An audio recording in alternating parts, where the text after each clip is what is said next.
মেসিকে নিয়ে যুবভারতী ক্রীড়াঙ্গনে যেটা হলো সেটা দুর্ভাগ্যজনক, লজ্জাজনক এবং অত্যন্ত কুরুচিকর। কিছু লোকের হ্যাংলামির জন্য এরকম একটা লজ্জাজনক পরিস্থিতি কলকাতার উপর হলো।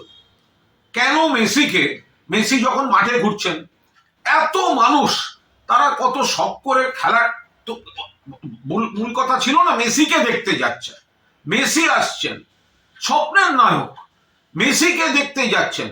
তো মাঠের মধ্যে যখন মেসি ঘুরছেন, তো বাকিরা মেসিকে একটু সামলে শুধু শুধু তার নিজস্ব দেহরক্ষী দিয়ে একটু ভিড় থেকে আগে মানুষের দিকে তাকিয়ে হাত নাড়তেন। তারা যারা এই এত দামি টিকিট কেটে দেখতে এসছেন তারা দু চোখ ভরে দেখতেন। তো সেটা করা গেল না। এত কিসের হ্যাংলামি? এই কয়েকজনের যে আধিক্যতা দেখছি, এটা কিসের? এটা মেসি দেখা না নিজেকে জাহির করা? এটা কি হ্যাংলামি হলো? ফলে দূরে যারা বসলেন, যারা গ্যালারিতে টাকা দিয়ে গেছেন, ওই ভিড়ের মধ্যে দেখতে পাচ্ছেন না। কোনো পরিকল্পনার মা বাবা নেই এই আয়োজক।